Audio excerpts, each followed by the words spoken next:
concept that Aldo Leopold put forth 60 odd years ago. But the fact that we're now trying to, we're realizing that we actually are in the web of life and that we have a responsibility therein, I think is really heartwarming. It gives me hope. So the Land Trust mission is to preserve and enhance the quality of life in Northwest Arkansas through the permanent protection of land. And I'm going to introduce Pam now with a teaser that I'm going to circle back to this mission later, and I'm going to talk about what we are doing to help achieve this mission at scale now, 15 years into our existence as an organization. So with that, I'm going to introduce Pam. She's got a terrible title. It doesn't represent what she does for the Land Trust, nor does it represent what she does within the broader community. So I'm not going to tell you what it is. But I would like you to introduce yourself and talk about what you do for the Land Trust and Citizens Climate Lobby and just in general. So Pam Nelson.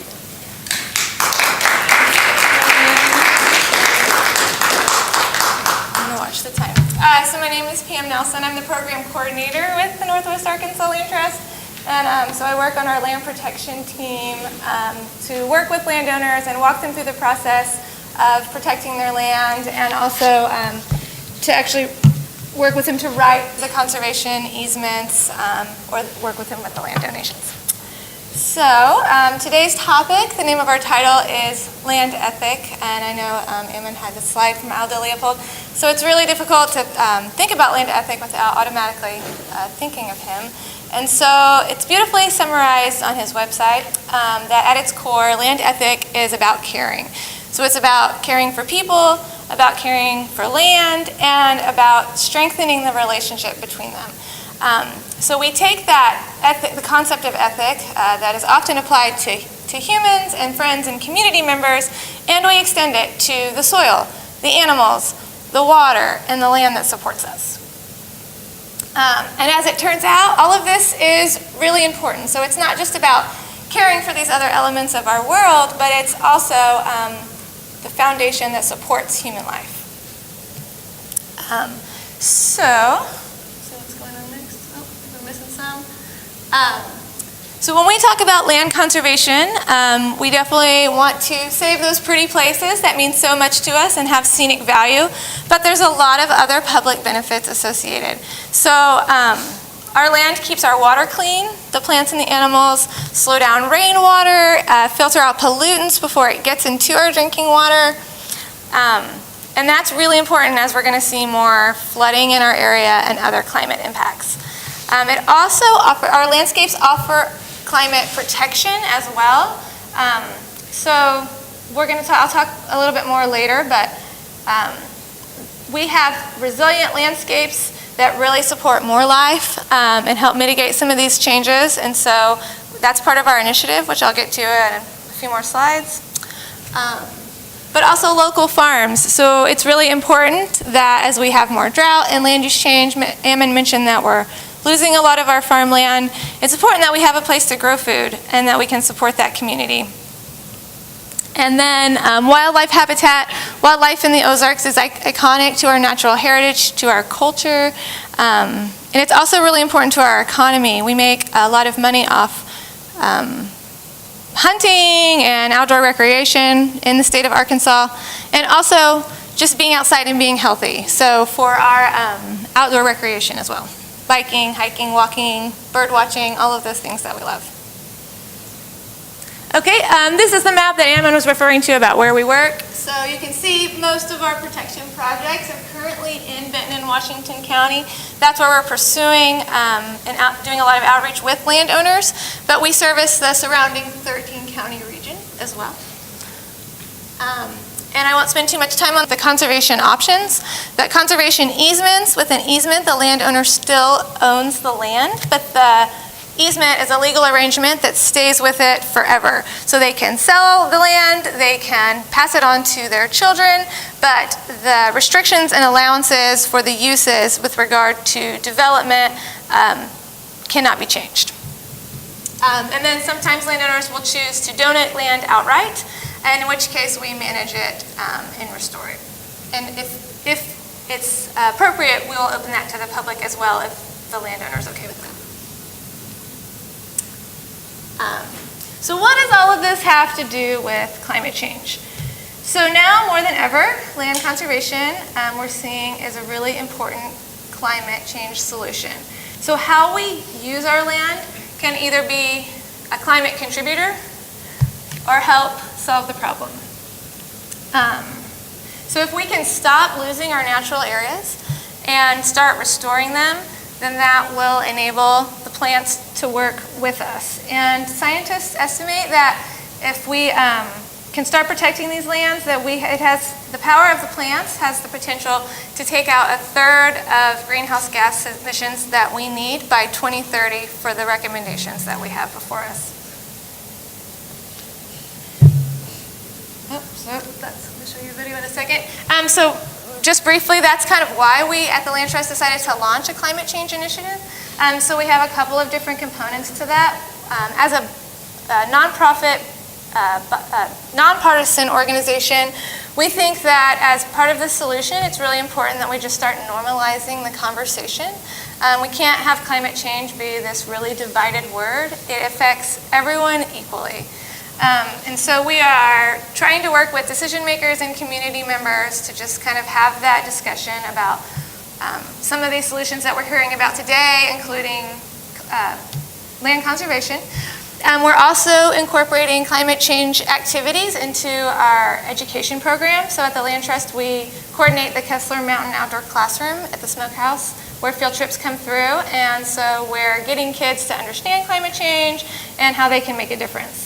And then we're also evaluating our service region as we go through our land protection strategic planning to see what areas are the most resilient and important to protect with the newest data that we have available to us.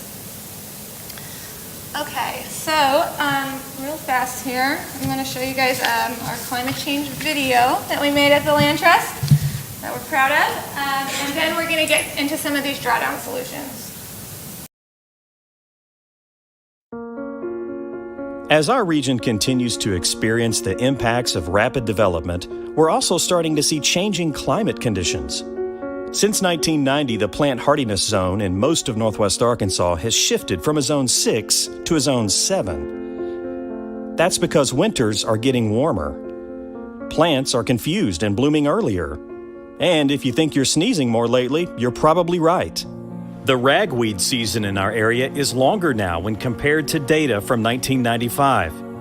Scientists agree that increases in temperature and more frequent extreme weather events, such as drought and flooding, will continue to occur in the future. These changes worsen the impacts of urbanization on our natural areas and threaten the quality of life in our communities. Local landowners are seeing the effects of climate change firsthand. Farmers like Guy Ames have had to change their crops and adjust their farming practices to accommodate new conditions. Climate change has affected me a lot. I started off really being an apple grower, and as the climate has changed, gotten warmer and seasonally wetter, droughtier, just less predictable, the apples have become more and more problematic. A lot of people think of Northwest Arkansas as apple country. And the truth is that we were always kind of at the southern edge of apple adaptability. And now with climate change, we've gone over that edge. Even though the winters are warmer, the frost dates are still roughly the same. So the plants, sensing that it's warmer, will bloom, and then the late frost will come in roughly the same time, but the plants now are in full bloom. We're losing more crops to frosts and freezes than we were before. It's not just plants that are having to adjust, it's wildlife too. It's been documented worldwide that due to a changing climate, populations of wildlife are shifting in their ranges. Where they live, they're on the move. There are bird species that have been documented over the last 40 years that have moved northward, in some cases for hundreds of miles. In other cases, however, there are species that are that don't have anywhere to go, like the eastern meadowlark. Unfortunately, due to habitat degradation in the northern parts of its range, they don't have habitat to move into. And when it rains, if there's not enough land to absorb increased runoff from paved surfaces and buildings, the water has nowhere to go. Landowners throughout the region have already been experiencing floods recently.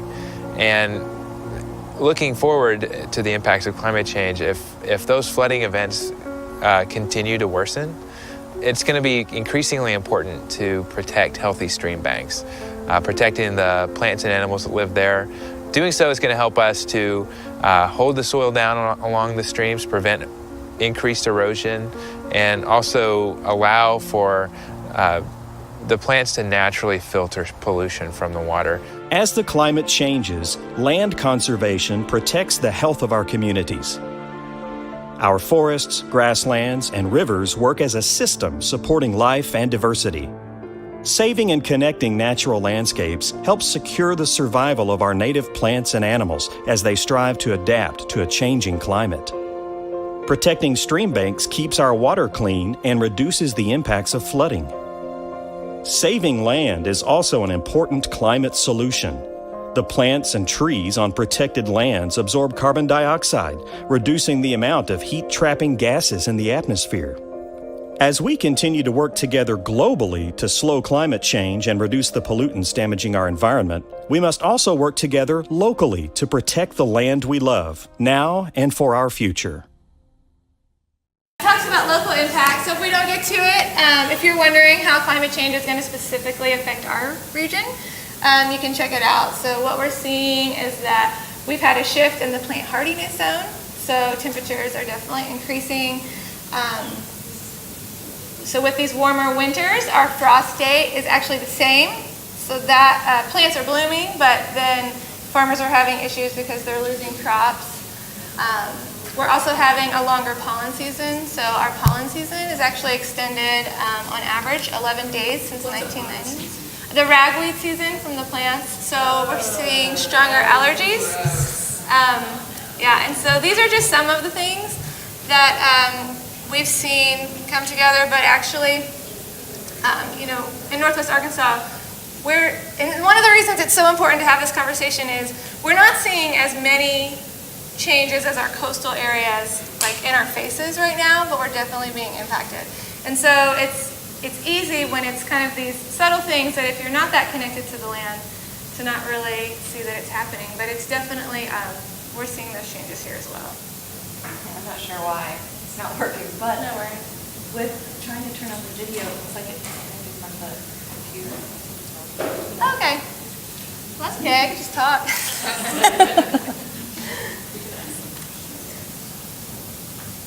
I'll just keep talking. So, Mr. I was going to tell you next. And then how these things out. There it is. Oh, look at that. You got it. Okay, cool. So we're here to really talk about land as a climate solution, right?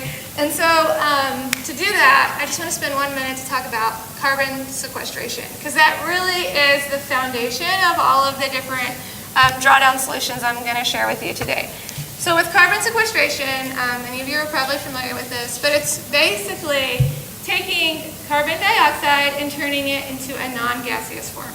So plants are really good at this. So they are able to use sunlight and take carbon dioxide and convert it into carbohydrates and sugars and use that. And then they use that to build their plant tissue. So they're taking that carbon dioxide gas, turning it into plant tissue. But there's also a lot of other really powerful players in that formula. So what they don't use, the sugars that they don't use, travels down to their roots, and then they use that to feed underground fungus and microorganisms. And it's a really great beneficial relationship because when they feed that fungus, then it in turn gives them much needed and hard to get phosphorus and nitrogen. And then it doesn't stop there. So the fungus uses the sugar that they need, and then they send that out, they do that through, and it's a sticky, gooey protein, which we use then, or which nature uses to hold together the sand and the clay and everything in the dirt. And so that's how we get it. That's how it's stored. So that's where we get humus. So gardeners are really familiar with that really great soil. So when you have this good, healthy relationship with the plants, you're getting that gooey proteins, creating that carbon-rich soil. And it's really stable, and it stores for a long time. So scientists actually say that there's more carbon in soil than all of the plants in the atmosphere combined. And so that's why a lot of the strategies that we're going to focus on today focus so much on protecting the health of our soils. Do I have the thing? Oh. Okay. So let's look at how this works in some of our ecosystems. And so so we'll talk about some ones that we have here, because this is the book focuses a lot about what's going on worldwide and in South America and other parts of the world. But I think it's really fun to see how this works here in Northwest Arkansas. So the forest ecosystem, the way that we manage it, as I mentioned before, can either be a climate change contributor or a solution. So land use contributes, second to the energy sector, the most greenhouse gases to climate change. But our forests, so it's about 25% for land use as being a contributor. And about half of that comes from deforestation and how we manage our forests. So for every acre of forest we protect, we can have a big impact worldwide. So a little bit about forests. How many of you guys have read Drawdown or have Drawdown? Okay. So the topic, in addition to that, is land ethics. So they mention this in the book, but I think it's really cool to see. So the protein that I was talking about previously, just a minute ago with the plants and carbon sequestration, was really just discovered in 1996. So this whole soil science and this process is really, a lot of this, even though practitioners and farmers and gardeners have known it for a long time, the science behind it is really new.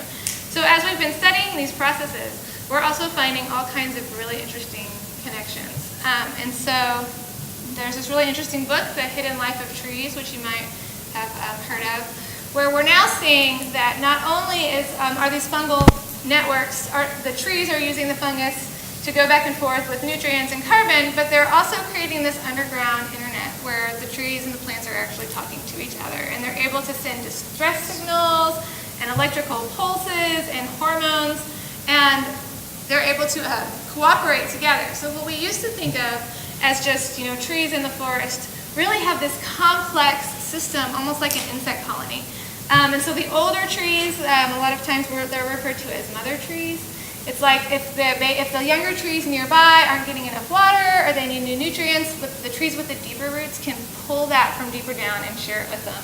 So it's this really amazing network that's going on that we really just are beginning to get, we're just at the surface of learning more about. They can also communicate about different things. So one example was like if a deer is eating a leaf of a tree, it can then warn other trees, and also that same tree can send out toxins to make the leaves taste worse so that the deer will not want to eat it. But the amazing thing is it actually, so the trees will know the difference. So if a human comes and breaks a branch, that's totally different, right? The deer saliva isn't there, so instead it will send compounds to heal the wound. I mean, it's just remarkable what we're learning through this science. And so I encourage you to check out that book. It's really cool. It's referenced here in Drawdown. And I think that it fits really well with the topic of land ethics. All right. So native prairies and... Question there. Yes. So you talked, can you go back to that last slide? Sure. You talked about protection. Can you talk a little bit about restoration? Sure, yes. And so with regards to forests specifically? Yeah, just either what you're doing in Northwest Arkansas or Sure. Most of our restoration efforts in Northwest Arkansas focus on removal of invasive species. So we're getting a lot of the main offenders that we're seeing in our local forests are going to be the Japanese honeysuckle and privet. And so what happens is once these plants get established, they're very fast growing. They outcompete all of the other plants, and they're very difficult to get rid of. You can't cut them because they just grow faster and they become more prolific. You have to pull them out by the roots. or you have to use an herbicide, in which case when we have to do that as part of our land management, we don't just go out and spray. It's very concentrated, a cut, and then you just paint it on so that it just stays localized in that plant. And so for our restoration efforts locally, that's mainly what we're dealing with. And if you go out, so it's kind of like the first sign of spring. If you're out hiking around in Mount Kessler, a lot of times if you don't know that these are invasive species, you're like, yay, spring is here, everything's so green. And then you start looking and you're like, oh wait, it's all the same plant, it's taking over the forest. And so in areas where we have done those restoration projects, it's really cool to see that here it'll just be like a dense of the honeysuckle, and then we're able to take it out. And then the next year, we start to see the wild flowers pop up. So, all the seeds are still there, but it's just years prior, they weren't getting enough sunlight because the honeysuckle was blocking it out. So a lot of times where we focus, because we have such a strong relationship with the city on Mount Kessler, you'll see kind of these huge piles of plants piled up, and that's from removal of the honeysuckle. And a lot of times we'll keep it there and animals can kind of use it for habitat as long as it's not able to take root again. Do you guys have employees that do the restoration, or do you subcontract it, or is it volunteers? It's a combination of all three. So Alan Edmondson is our stewardship specialist. He does a lot of work days with volunteers and with an intern.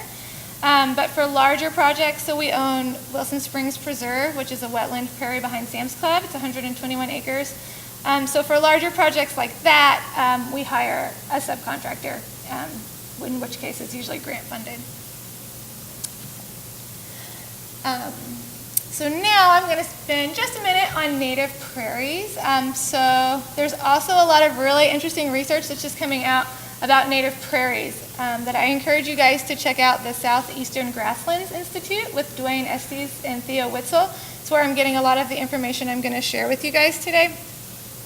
But many people do not realize that most of the land here in northwest Arkansas, and really Arkansas in the southeastern United States, is not historically forested. It's historically open grasslands and savanna prairie, so kind of a mosaic landscape. And so the way that was maintained was through fire. And if you don't have fire or something that mimics that, then that's when you get the succession of trees and forests coming in. So we're starting to see kind of these remnants in these pockets, but what the new finding is that actually much of the southeastern United States was this prairie landscape. And so now we are down in this critical ecosystem. It's now considered a conservation hotspot because we have 1% remaining. So what we are able to save is usually just these little, maybe 40, 50 acre patches. But the reason that this is so important and so timely is because we are finding that these prairies are actually biological hotspots for diversity. So one really great example of this is in North Carolina. There's a longleaf pine savanna. So if you were to look at it, you might even think that it's more of a forest because you have these tall trees. But the forest, or the tree canopy of the longleaf pine, is just one species. All of the diversity comes in the grasslands below. So if you were to look at it with an untrained eye from a distance, it would just maybe look like, oh, okay, there's grass down there. But what they're finding is remarkable. So that in 1 square meter, so just like a square meter, they found in this ecosystem 52 different plant species. That is more diversity documented in any site north of the equator. And it's not just like regular plants, it's the rarest of the rare plants. So in that 1 square meter, there were 6 animal-eating plants, like pitcher plants, Venus flytraps, things that we just don't really see growing out in the wild. It's really remarkable. So there's this huge effort to restore our prairies and protect these last remnants, because if we don't, we lose all of the biological diversity that's associated with them. And it's not just plants, it's animals, it's grassland species of birds and turtles, lizards, things that we just are beginning to scratch the surface of. There was a spot in Alabama where they just found 90 new species that they had never identified before in one of these ecosystems because people just really weren't looking, and we're just now kind of getting the scope of what's going on there. So I encourage you to check out the Southeastern Grasslands Institute. They're doing great work. It's really exciting. But what does this have to do with climate change? Actually, it has a lot to do with climate change, because we're also finding with all these things with soil and what's going on that I was talking about kind of with carbon sequestration. So the roots of prairie plants go very deep. So they can go up to 15 feet deep, especially with some of our native plants. And so we're finding that prairie grasses and plants are actually almost just as good as sequestering carbon than our trees and in our forests. And forests are really important. They do a great job, but they're more vulnerable. So as we see climate impacts like drought or wildfire, when we lose the trees, that carbon then goes into the air. But with prairies, if a fire goes through because it's mostly held underground, then we don't lose as much into the air. So it's pretty remarkable that all of this has been, right before us for so long, but we're really starting to understand the science of it now. Okay, so now a big part of the solutions in Drawdown centers around farmland. And we're losing a lot of farmland here in Northwest Arkansas. So I'm not a farmer, so I'm going to kind of breeze through some of these practices, but I think they're really interesting, and they're really applicable to things that we can implement here in Northwest Arkansas. So going back to land use as a contributor to climate change, the common agricultural practices that we've been seeing for the last several decades, as far as clear cutting, the use of a tractor, overgrazing, using a lot of fossil fuel heavy inputs into our like with fertilizers, is definitely, research is showing, is contributing to climate change. But the great news is we're learning a lot about how, instead of having those, our farmlands and the way that we manage them be a carbon source, so putting more into the atmosphere, with these practices they can turn into a carbon sink, where we can still grow food, we can still even, we can still have animals, and there's sustainable ways we can do it, where if we're implementing those practices in the right way, that instead of a carbon source, the system that we're managing is actually absorbing more carbon, which we would call a carbon sink. And so the foundation of regenerative agriculture goes back to soil health. All those microbes that we were talking about before, when the plants and the trees are putting the carbon to the fungus and then they're storing it in the soil, that fungus has to be in the soil in the first place. So the more you have, then the more it's able to do that. So ways that we can get it in there. I just lost my clicker. Where did I put it? Oh, yeah, that's right. I'm running right in. Okay. So there's a lot we can do. So one of the things is composting. So a lot of our home gardeners have known about the benefits of composting and have been composting for a long time, but we're starting to see the benefits of this on larger landscapes, kind of at the larger land use level. So there's really interesting research that's being done by the Carbon Farm Institute or project that I encourage you to check it out. So they're actually trying to quantify some of these benefits, and they're calling it carbon farming. And so a farmer in Marin found that he had a lot of weeds, and his neighbor's cows were coming on, and so he was trying to get a management plan. And he brought in some scientists, and he found that in areas where they were spraying manure, that the soil was actually sequestering measurably more carbon. So then he was able to take that. He didn't want to have animals on his land, and so he was able to take those same principles by doing large-scale application of compost over his whole landscape. They've been measuring it now for several years, and everyone is just shocked to see the increased amount of carbon that is being sequestered from just that simple practice. And cover crops, again, we're losing a lot of soil with erosion. So when we have bare soil, it's getting into our waterways, and it's not staying stored that way in the soil like we want. So with cover crops, you get all kinds of added benefits. So it's fixing nitrogen into the soil, and it's making the soil healthier, but it's also making sure that that carbon stays in the soil. And then we have no-till practices that we're seeing. So traditionally, farmers will get, in modern traditional agricultural. We get plows out there, we turn up the land, and we dig, 6 to 10 inches to get it ready to be planted. And so when you do that, you can just think of all those microbes and all of that fungus that we were talking about is just getting turned up. It's like its house is just getting wrecked, and it's no longer able to survive.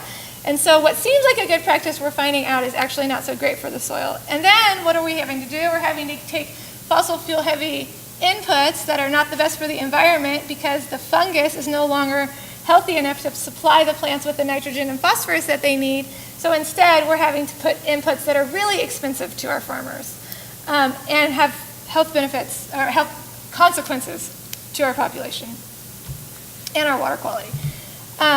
So with this no-till movement, it's been really exciting to see the results farmers are getting. And I don't want to sugarcoat it. A lot of these things, we're talking about building the foundation of soil health. So it's not like it happens overnight.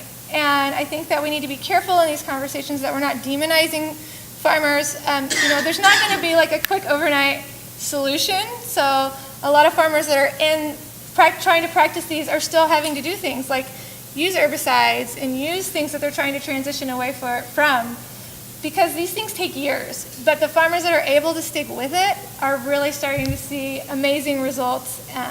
So it's just kind of a reminder that nature has an amazing ability to recover, but it's not like a quick fix. And so we need to remember that we are all part of this system. Thanks for that reminder. Yeah.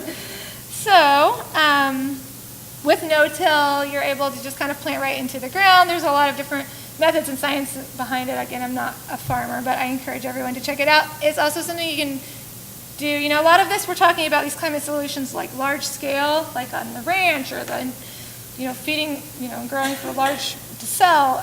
But it's all stuff that we can, on a smaller scale, do at home in our home gardens. And another practice, rotational grazing. I just had the privilege of visiting with a landowner out in Franklin County and saw this remarkable rotational grazing system that they've set up. It was really impressive, and they were kind of using something that I'll get to. They were on the fringe of using more like silvopasture. They weren't turning the cattle out into the trees, but they were kind of using those fringe areas that weren't as productive as kind of their fence line. And they really had the system down, and it was funny. It's like they're working with NRCS and leading workshops, and everyone, again, kind of wants that formula, like, well, when do you move them? Like, because you have paddocks with rotational grazing. So the goal is that you never let the cattle stay in one place so long that they're doing so much damage to the soil or eating so much of the grass that it's damaging that system. You just keep rotating them through to fresh areas so the grass has time to grow. And it's funny because we're just like, well, there's no formula. We just kind of move them. You just kind of look at it and it's like, because they've been doing it for so long. So there's a lot of local experts that are coming around with rotational grazing as well. And the great news is it makes, for the farmers, it's really good. Once they get their system down, it's heavy input on the front end with the fencing. Most people use electric fencing. But once you get it down, again, just like fertilizer and feed is expensive. So if they're able to get their system operating and not have to supplement their feed, they're also saving money, and then they are also able to sell their product for a higher cost. All right, so that's rotational grazing. And then kind of a category that includes a lot of these, but kind of a word I've been hearing a lot about lately that's in the book is agroforestry. So agroforestry is intentionally using trees, crops, and livestock, or maybe just some combination of those. In order to qualify, it has to be an intentional. So you can't just say, oh, I have a forest and I have some cows. Go out there. It's got to be intentional. It's intensive. It's managed. Intense. It's very mindful, and it's interactive, and it's integrated. And so I'm probably running low on time, so I'm not going to spend a ton of time on it. But these are some examples. So I have 10 minutes. Okay. So silvopasture, again, it's using your animals in your areas with trees. Alley cropping is intentionally planting your trees, whether they're just edible or kind of more of the forest environment, but leaving space in between to grow crops. And then forest farming is using the forest environment to cultivate things like mushrooms, so like stacking lots for growing mushrooms or ornamentals or other kind of high-value specialty crops that can really add income for farmers. Do you have any examples of this in Arkansas? Not that I know of. I'm sure there are. I'm working with some landowners who are definitely going to be implementing some of this, but I have not seen any. I'm not to say that there's not. There probably are examples of this. And there's permaculture farms around. I don't know if there's any cows, but there's some with like chickens that are in some of the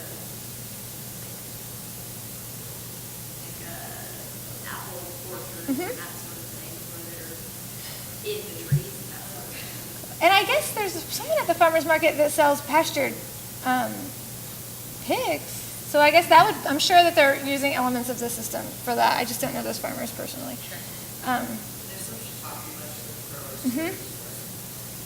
Yeah, I mean, it'd be worth asking, just asking them. I mean, take a tour of their farm. Our local farmers are usually very proud of, though they're very busy, they're usually really proud of what they're doing because they're doing it because they love it, and oftentimes they'll just let you go hang out with them for a day. So.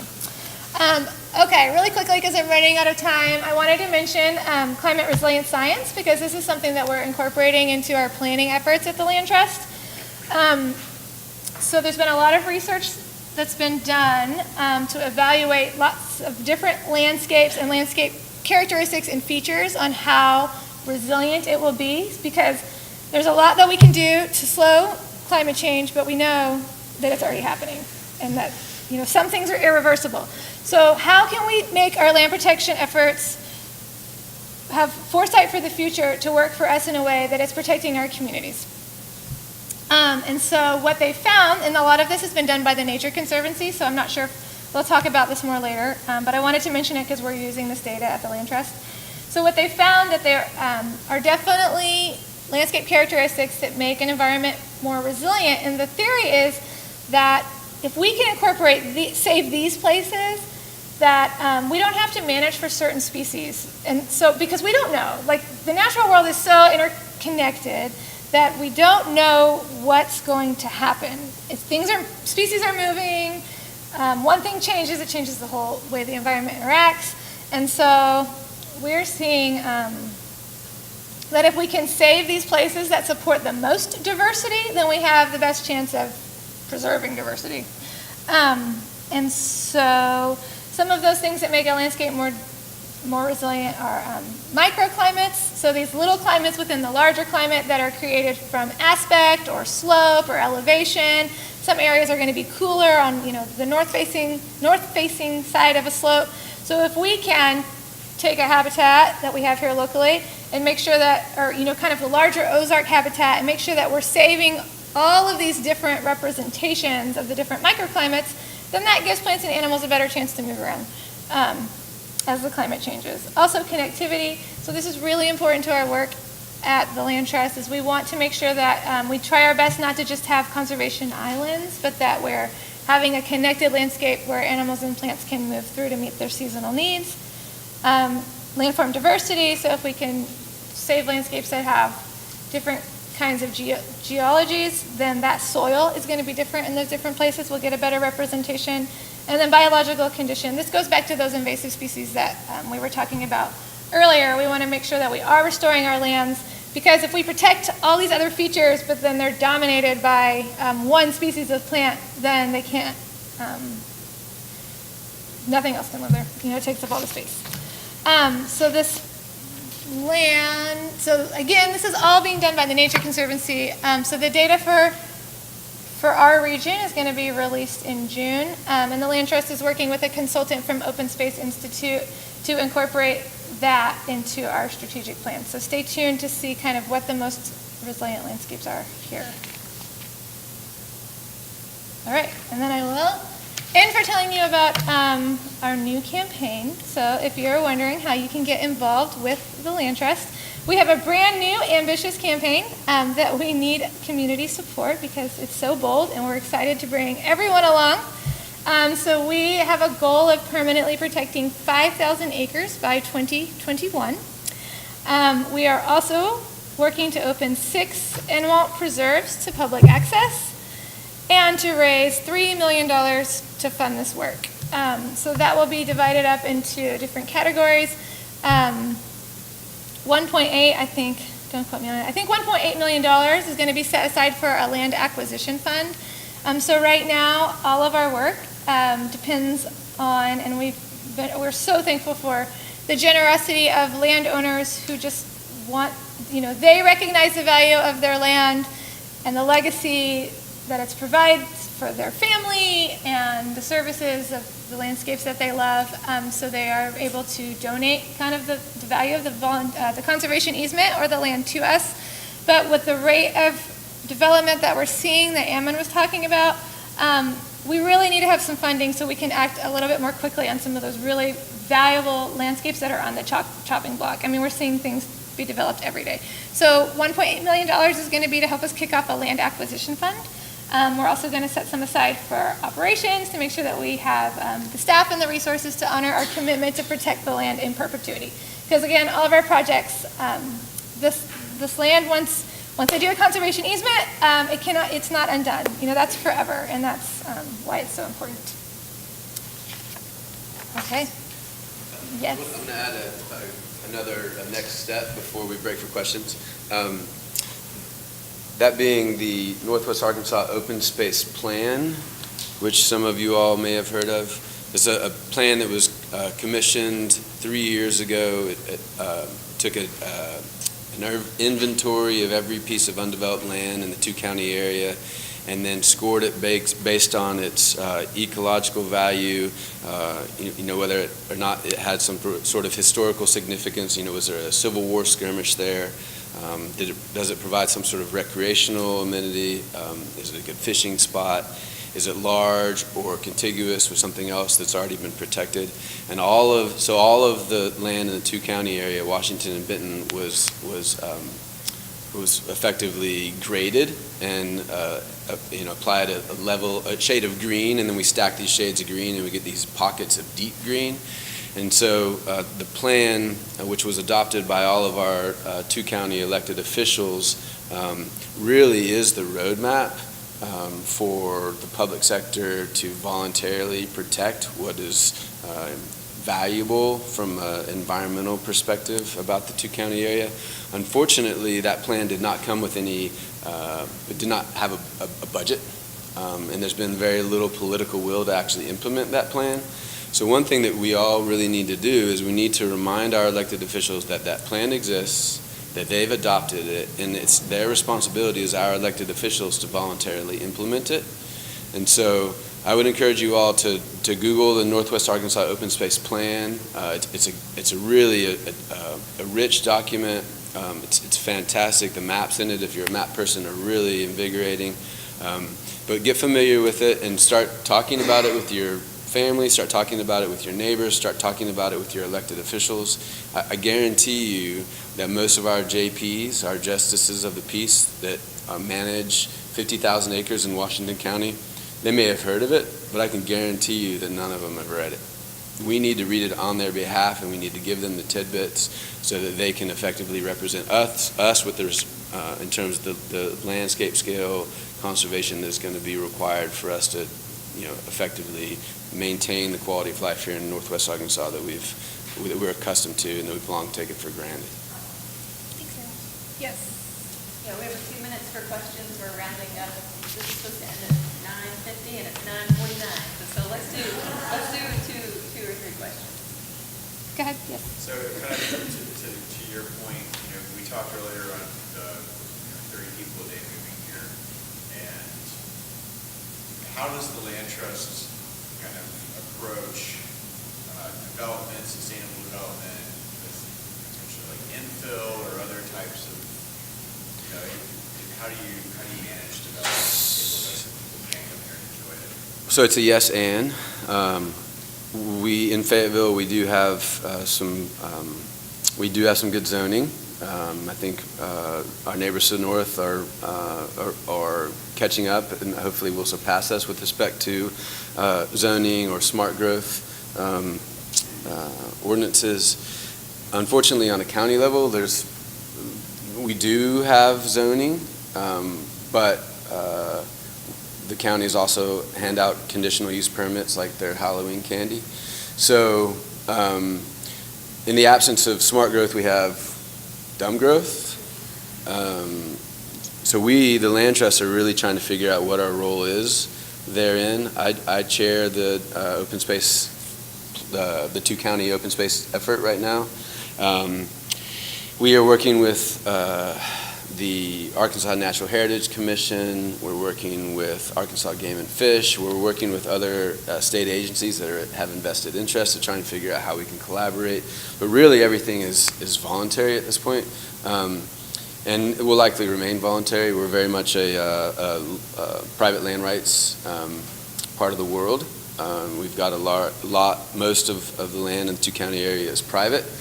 So we have to recognize that the landowners by law are allowed to do whatever they want. And so we're trying to work with them to understand that there are alternatives to scrape and build. There are conservation communities. It's actually a concept where you work within the landscape to maintain the integrity of that landscape. You build a road around a wetland instead of draining the wetland. Just very simple concepts. And we are seeing commercial and residential real estate developers who are implementing those practices, and it's our hope that those builders will be successful. Right, and I would just like to add that we are directly doing a lot of outreach with developers so that, yes, we want to encourage infill, but we want to make sure that they understand and, the concepts of these riparian areas, and that if you do a conservation easement or a land donation, you qualify for a federal tax deduction. So there is financial incentive for developers to maybe, if we can get to them and explain that, why some of these sensitive areas are best not to just go out there and level, that we can actually offer them a financial incentive for protecting those areas in perpetuity and still moving forward with their development in a more sustainable way. And I just would mention with that for having those conversations, we're going to have in June, we have our annual win-win workshop where we bring together developers, city planners, municipal leaders, architects, engineers, people from all over the decision-making spectrum when it comes to land use. So that's going to be on June 20th in Rogers. So I encourage you guys to all sign up for that if you're interested in that part of the conversation. Yes? Okay, maybe one more question, but then got to move on to the next. I'm going to let her go because she had her hand up like a lot. But you guys can talk about I'll answer your question after that.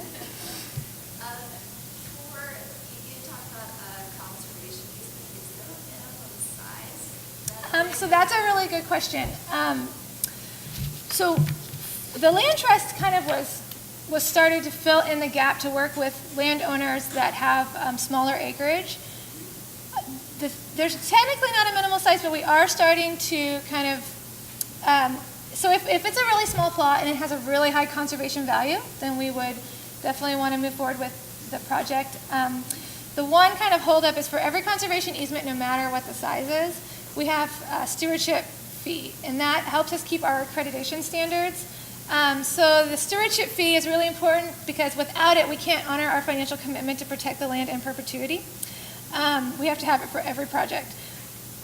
But but this fee is the same whether it's like 10 acres, within a range, whether it's 10 acres or 100, 150, 200 acres, depending on what's going on.